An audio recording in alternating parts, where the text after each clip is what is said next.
ये है ईरान, दुनिया की कदीम तरीन सिविलाइजेशंस में से एक। पिछले करीबन 500 सालों से ईरान इन्हीं बॉर्डर्स के साथ दुनिया के नक्शे पर मौजूद है और शायद ही दुनिया की कोई सुपर पावर हो जिससे ईरान का टकराव न हुआ हो, चाहे वो रोमन्स हो, अरब्स हो, मंगोल हो, तुर्क हो, रशियंस हो या फिर ब्रिटेन हो। हर एक सुपर पावर ने ईरान को फतह करने की कोशिश की है और इसकी एक बड़ी वजह तो ये थी कि ईरान दुनिया के क्रॉस रोड पर है। यही वो एक कंट्री है जो यूरोप, अफ्रीका और एशिया तीनों कॉन्टिनेंट्स को आपस में कनेक्ट करता है। आज का ईरान 7 कंट्रीज के साथ बॉर्डर शेयर करता है। ईस्टर्न साइड पर पाकिस्तान, अफगानिस्तान और तुर्कमानिस्तान के साथ और वेस्टर्न साइड पर इराक, तुर्की, आर्मेनिया और अजरबैजान के साथ। इसके अलावा ईरान को 3 समुद्रों की भी एक्सेस है। इसके नॉर्थ में कैस्पियन सी है और साउथ में पर्शियन गल्फ और गल्फ ऑफ ओमान। ईरान की सदर्न साइड पर ही दुनिया का सबसे इम्पोर्टेंट और खतरनाक पॉइंट भी है जिसे स्ट्रेट ऑफ हॉर्मुज कहते हैं। पूरी दुनिया की 20% ऑयल और गैस की सप्लाई इसी पॉइंट से गुजर कर आती है। स्ट्रेट ऑफ हॉर्मुज के पास ये 7 आइलैंड्स भी 1970 से ईरान के कंट्रोल में हैं। हालांकि इससे पहले इन पर यूएई का कंट्रोल था। इसी तरह इधर कैस्पियन सी में भी ये आशूरा डे आइलैंड ईरान के कंट्रोल में है। पिछले 40 सालों से ईरान वेस्टर्न वर्ल्ड के लिए एक सरदर्द बना हुआ है। लेकिन आखिर ऐसी क्या वजह है कि इतनी पावरफुल आर्मीज और इकोनॉमीज होने के बावजूद अभी तक कोई भी वेस्टर्न कंट्री ईरान पर अटैक करके उस पर कब्जा नहीं कर सकी। सब कंट्रीज जानते हैं कि ईरान पर डायरेक्ट अटैक करना बहुत ज्यादा बैकफायर कर सकता है। ईरान को अनकॉन्करेबल बनाने में बहुत सी और रीजंस के साथ साथ उसकी ज्योग्राफी का भी बहुत बड़ा रोल है। हम देखेंगे कि ईरान की हिस्ट्री, उसकी ज्योग्राफी और उसकी प्रॉक्सी वॉर्स ने उसे इतना पावरफुल कैसे बना दिया है।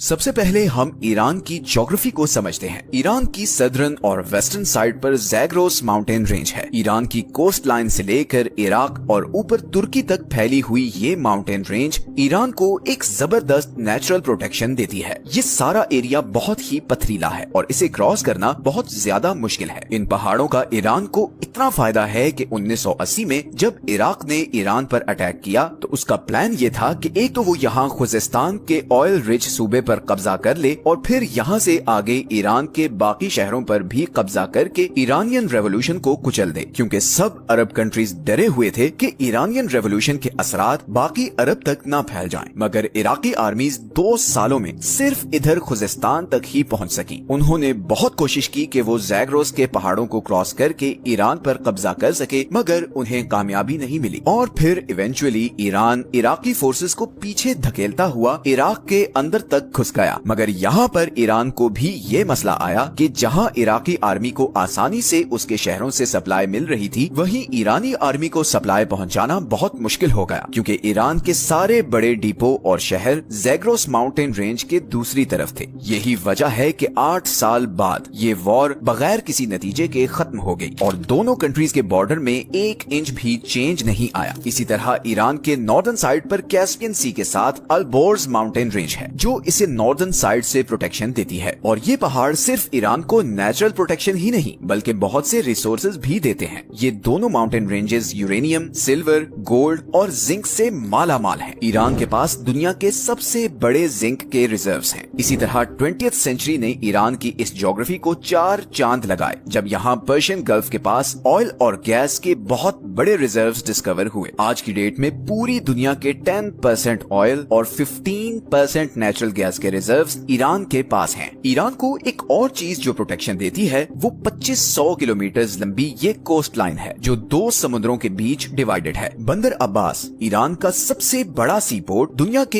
एक बहुत बड़े choke point strait of Hormuz से सिर्फ 70 किलोमीटर दूर है और यही पॉइंट आज ईरान का सबसे बड़ा जियोपॉलिटिकल लेवरेज भी है। अगर ईरान अपनी नेवी के जरिए ये पॉइंट ब्लॉक कर दे तो पूरी दुनिया की इकोनॉमी कोलैप्स कर जाएगी, क्योंकि दुनिया की 15% एनर्जी सप्लाई यहाँ से गुजर कर एशिया और यूरोप को जाती है। अब अगर फर्ज करें कि कोई ये कोस्ट लाइन और ये 2 माउंटेन रेंजेस क्रॉस करके ईरान के अंदर आ भी जाए तो यहाँ पर दूसरा सबसे बड़ा बैरियर ये दश्त लूत और कविर रेगिस्तान है। लूत डेजर्ट को the hottest place on earth कहते हैं, क्योंकि 2005 में यहाँ पर 70 डिग्री टेम्परेचर रिकॉर्ड किया गया था। इस टफ और एबनॉर्मल ज्योग्राफी की वजह से ही ईरान को कॉन्कर करना ऑलमोस्ट इम्पॉसिबल रहा है। लेकिन आज की डेट में जो दूसरी चीज ईरान को इतना पावरफुल बनाती है वो है उसकी जियोपॉलिटिकल स्ट्रेटजी। सबसे पहले अगर हम ईरान के डेमोग्राफिक्स को देखें तो इसकी पॉपुलेशन तकरीबन 9 करोड़ है, जिसमें 95% शिया मुस्लिम हैं। ईरान में 62% लोग पर्शियन हैं, 16% आज़ेरी, 10% कुर्द और बाकी 12% बलोच, लूर, अरब और तुर्किक हैं। अब 1979 की शिया रेवोल्यूशन से पहले ईरान एक लिबरल कंट्री था और इस खित्ते में अमेरिका का एक बहुत स्ट्रॉन्ग एलाय भी था। इवन उस जमाने में अमेरिका ईरान को मिलिट्री जेट्स तक सप्लाई किया करता था। लेकिन फिर इमाम खोमेनी के आने के बाद यहाँ के सारे डायनामिक्स चेंज हो गए। आपको ये जानकर हैरत होगी कि 1979 से पहले ईरान और इसराइल के आपस में बहुत अच्छे रिलेशंस थे। इनफैक्ट ईरान 1948 में इसराइल को एक्सेप्ट करने वाला दूसरा सबसे बड़ा मुस्लिम मेजॉरिटी कंट्री था। लेकिन इमाम खोमेनी ने आते ही पैलेस्टीनियंस की सपोर्ट में आवाज उठाई और ऐलान किया कि अब से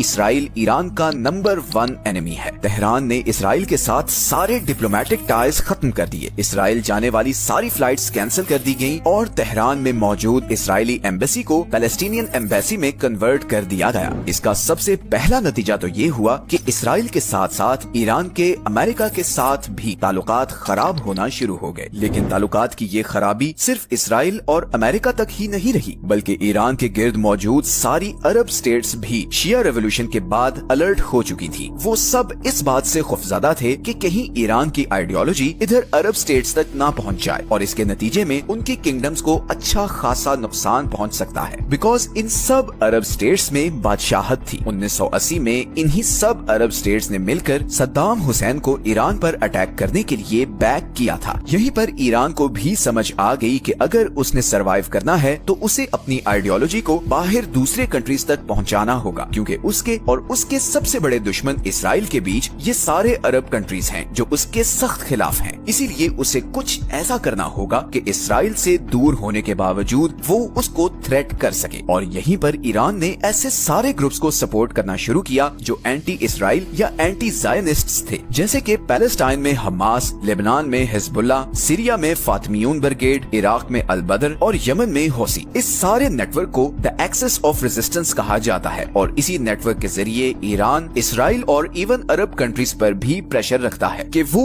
ईरान के खिलाफ कोई भी कदम उठाने से पहले 1000 बार सोचें। इसीलिए जब इसराइल ने गजा पर बम्बार्डमेंट शुरू की तो इधर लेबनान से हिजबुल्लाह ने इसराइल पर मिसाइल फायर किए और यहाँ यमनी हौसियों ने रेड सी से गुजरने वाले इसराइली और अमेरिकन शिप्स को ड्रोन से टारगेट करना शुरू कर दिया। ईरान की इसी प्रॉक्सी वॉरफेयर स्ट्रेटजी ने उसे काफी डेंजरस बना दिया है। अब वॉरफेयर स्ट्रेटजी की बात हो ही रही है तो ईरान की ड्रोन टेक्नोलॉजी का जिक्र करना बहुत जरूरी है। जनवरी 2024 में जब हौसियों की तरफ से यहाँ से गुजरने वाले कंटेनर्स पर लगातार ड्रोन अटैक्स किए जा रहे थे, तब फ्रांस ने यमन के शाहिद ड्रोन को गिराने के लिए $1 मिलियन वाला Aster 15 surface to air missile use किया, जबकि यमनी ड्रोन की कॉस्ट सिर्फ $20,000 थी। यमनी हौसियों को ये सारे ड्रोन्स ईरान सप्लाई कर रहा है और इन ड्रोन्स की इतनी धूम मची है कि रशिया यूक्रेन के खिलाफ भी इन्हीं ईरानी ड्रोन्स को इस्तेमाल कर रहा है। अमेरिकन सेंट्रल कमांड की 2022 की रिपोर्ट के मुताबिक ईरान के पास पूरे मिडिल ईस्ट में सबसे ज्यादा